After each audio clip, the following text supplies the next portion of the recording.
Because of that, we're able to incorporate our battery directly into the cowling system.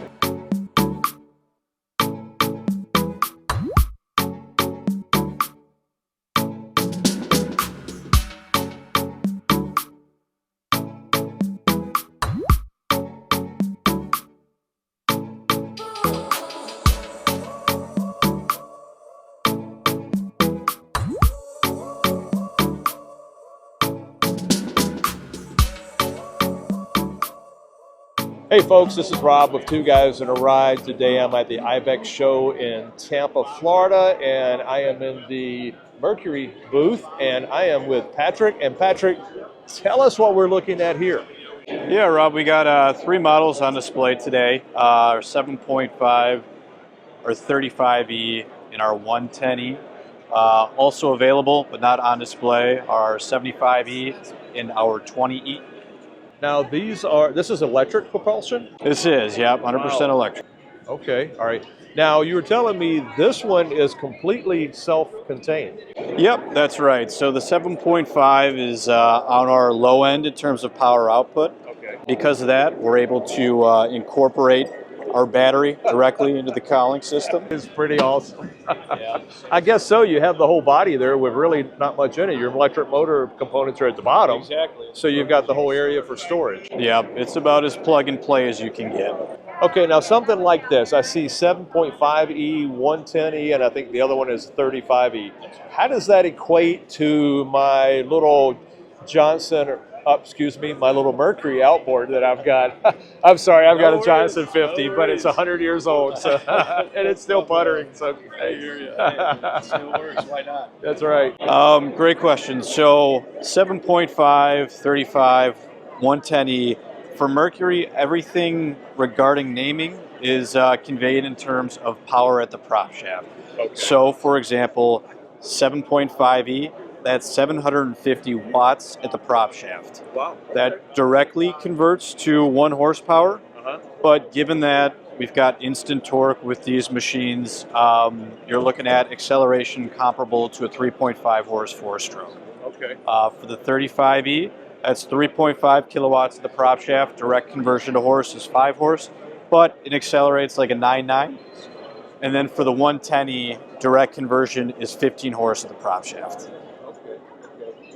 I imagine then one of the many positives to these is no oil, no gas, very little to no maintenance. Yep, you got it. It's about as maintenance-free as you can get. Just make sure that your batteries are topped off at the end of the season and stored within certain temperature bands. Otherwise, you're good to go.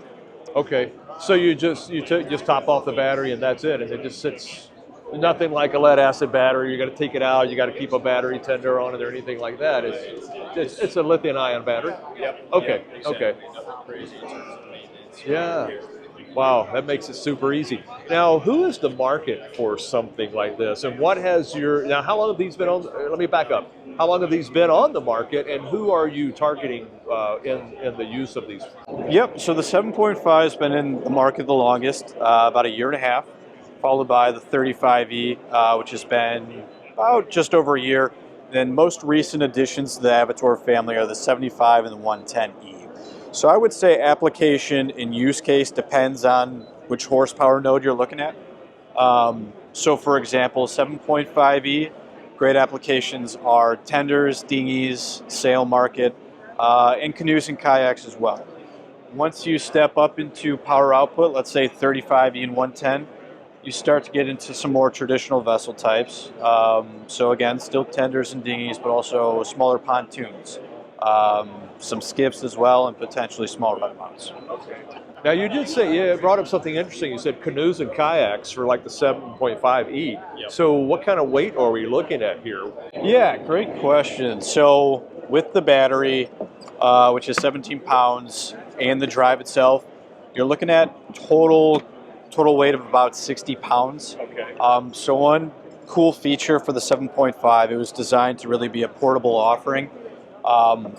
Battery again, 17 pounds.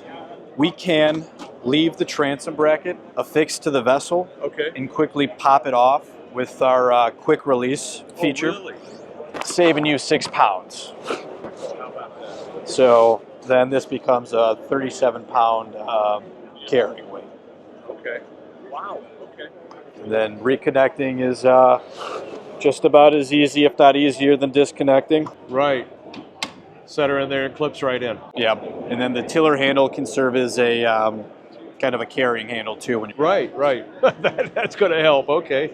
You could you could sling that over your shoulder pretty easily. Yeah, it's not bad at all. And you said canoes and kayaks. That's exactly what you'd want for something like that, because this is nearly no sound at all, and you're navigating little areas in your canoe and kayak that you really want to be quiet. You're out in nature. You want to enjoy that, and not the smells and sounds of a gas-powered. Yeah, no, that's exactly right. And there are some interesting players out there on the vessel side of things that are doing inflatable skiffs. And this pair is great with that. I mean, you can pack everything in a car, not have a trailer, and still reach just about any body of water. So. And it allows you to get to a lot of places that you probably wouldn't be able to get to because of the trailer. You're going to need a landing and all this stuff, or you say, hey, there's a cool looking lake down there, and pull by the side of the road and pop out. 10 minutes later, you're in it, putzing around. Wow. Okay, so we know that the battery pack is contained in this motor. What about these? What do I use for power on those? Yeah. So with a step up in power output, we need kind of more energy and some place to store that. So that comes in the form of our 5.4 kilowatt hour batteries. Sorry, bro. And then our 2.3 kilowatt hour battery packs on the other side. So now one of the cool, all right, let me take a look at these too then. Now, you were telling me as well, the batteries are scalable. Yes, they are. Yep. So we've got 2 different battery options for the 20E and the 35E. Our 2.3 kilowatt hour packs, which you can pair as few as 2, as many as 4 together to allow the end consumer a choose your own adventure type scenario for range and runtime.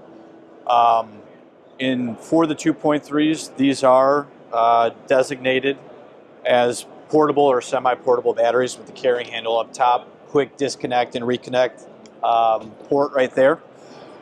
If you don't want the portability aspect of the battery, the 5.4s are your best option, right down here. Okay. So those would sit within a vessel, have 1, 2, 3, 4 for the 20 and 35E. Again, allowing the end consumer to choose what works best for them. Okay, and then of course with the controls, and I guess this is a power meter? Yes, or multifunction? Right, exactly. This is our display option for Avator, so you can cycle through a bunch of different kind of graphics, whether it's battery life or percent remaining, speed in terms of kilowatts, or not kilowatts, miles per hour or kilometers per hour, and then range. So distance remaining at a certain throttle or time remaining at a certain throttle. And then lastly, power output. Okay, because that was the $1 million, 500,000 variable question I was going to ask you that I know everyone asks on anytime we do a video with anything about a boat and the engine for it. How long, how far can I go with this? Can you equate it to so many gallons of gas or whatever? Yeah. But again, we talked about this earlier off camera. It depends on the weather that day. It depends on how many people are in the craft, how fast you're going consistently, or up and down and up and down. But you have a general rule of thumb? Yeah, so I would start by saying everything for Avator is designed to hit 1 hour's worth of power at full throttle. That said, to your point, if you back that off, let's say to 50% throttle, for certain vessels, you'll see a much larger increase in range.